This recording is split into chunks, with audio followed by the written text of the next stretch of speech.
Assalamualaikum warahmatullahi wabarakatuh. My name is Adi Aziman bin Afendi, metric number 272686. And for my individual presentation, I choose an article written in year 2021 by Zina Maldawi, titled Rethinking the Accounting Ethics Education Research in the Post-COVID-19 Context. For the introduction, the impact of the COVID-19 pandemic is exceptional in many ways on individual lives, governments, and the global economy. While the countries are struggling to contain the virus, they also observe global markets fall at a breakneck speed. The president and CEO of the Association of Certified Fraud Examiners declared that the current economic depression caused by COVID-19 has several long-lasting implications. All these challenges and economic risks increase the possibility of being exposed to fraud as people have less supervision, more opportunity, and substantial financial stress. For accountancy professionals, these pressures have highlighted the value of maintaining the highest level of ethics. This has continuously been at the core of the profession, but in times of pressures, it is even more crucial to pay closer attention to it. Now, why ethics is important for accountant? Accountants are the primary producers of financial information and are expected to provide stakeholders with reliable information, especially in crisis. This purpose needs to be conducted not only with expertise, but also with the maximum level of integrity, independence, objectivity, and due care in order to win the public trust in the accounting profession. Unfortunately, repeated financial crises and scandals have eroded stakeholders' trust and led the profession into question many times. Now, for the purpose of this study, the main purpose of this study is to map the knowledge of accounting ethics education literature by analyzing the content of 31 empirical research published on the Scopus database for the period 1993 to 2020. Teaching accounting ethics is essential and should be sustainable to face the future. And if COVID-19 compressed on what was taught, it also impacted how it was taught. This reflects a recognition of an alertness to possible risks and how ethics will maintain a main priority in the future. The recovery of business is vital. However, it must be accomplished ethically and fulfills the public internet to recover from this pandemic. However, there is restriction within the studies.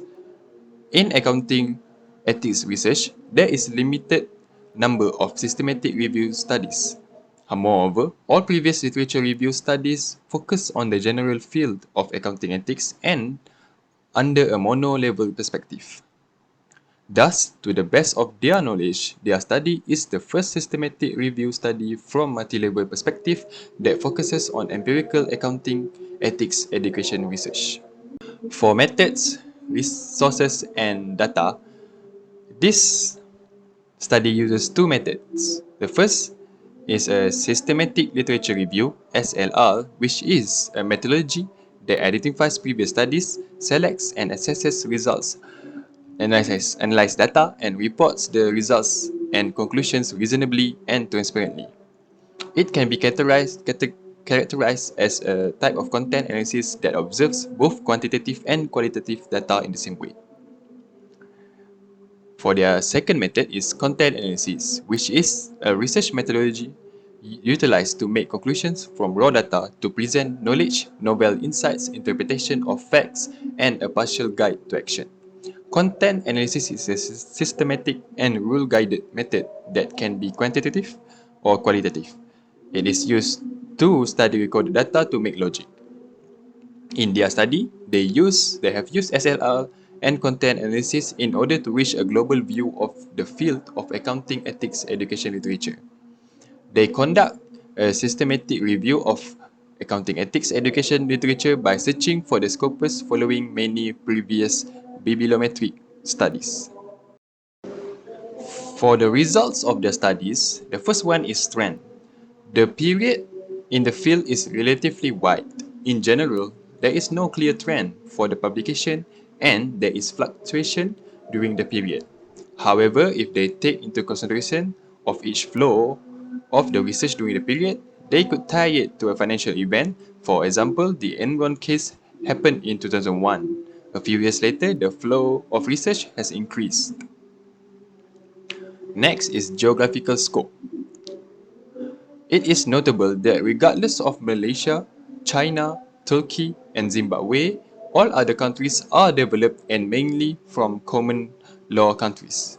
They also notice the leading role of the United States in the field. As a result, it is consistent with previous accounting and business ethics research. Their third, their third result come from journals. 31 articles were published in 15 journals. This result reflects the high diversity of articles produced in the field. However, almost 52%, which is 16 of 31 of the articles, were published in 2 journals. The scope of the journals is on accounting, accounting ethics, business ethics, and accounting education. Next is data sources. Most researchers used a questionnaire as a data collection method in the empirical accounting ethics research, while a few researchers used personal interviews. Consistent with previous studies, in their studies, all studies used surveys. A fifth result comes from statistical methods. Regarding the statistical methods, in line with previous literature, their study reveals that most studies on their sample used regression analysis. And for the major theoretical lenses, accounting ethics education is an emerging field. Therefore, most of the studies in this area are either exploratory or survey. Few theories have been discussed in the sample studies. Nevertheless, most articles have used theories as a base for discussion among their sample, while 3 articles did not use any. Next, for the topic and variables, it can be split under 3 categories. The first category is environmental level. The environmental level outline how accounting ethics education varies from among 3 different cultural backgrounds. Anglo-influenced Australian, the Chinese, and the Muslim-dominated Malaysian. Next is the university department level. On the other hand, from the university level, prior research shows that an improvement of the accountant's behavior has become a key concern for the accounting profession. And finally is the individual level. Most of the sampled articles focus on the moral development of accounting student and its relationship with demographic and individual variables such as gender, age, and previous ethic costs. For the individual level, it can further be split under 3 categories, which is gender, age, and previous ethic costs. For gender, sex differences are expected to lead to differences in actions between males and females. Previous social theories mention that males and females are expected to act according to predictable stereotypes. For age is another variable that has been of interest to accounting ethics education researchers. According to Kohlberg 1969, moral development will increase as the person gets older. Tolmo-Cabo et al. 2016 support this view. They found that older students contribute to a higher moral reasoning tendency. For the final, previous ethics course, in their sample articles, all the studies that have taken the impact of an ethic course have found a positive relationship between moral reasoning and ethical awareness. Moving on, summary of results, discussion, and future avenues. For the first research, it is worth mentioning that the accounting ethics is still an emerging field and it needs more development to face the consequences of the post-pandemic world. For the second research, most of the studies of their sample articles use surveys and regression analysis regarding the statistical methods and data resource. Moving to the main theories used, most of the studies in this area are either exploratory. Thus, the theories that have been discussed in the sample studies were little. For their third research, their results revealed that most of the studies are focused on the individual level, followed by the university level and environmental level. Therefore, the analysis and practical implications of all this research for professionals is a clear gap that needs to be filled. As for the conclusion, the existing literature in the field of accounting ethics education show a considerable amount of work that scholars have already done on the topic.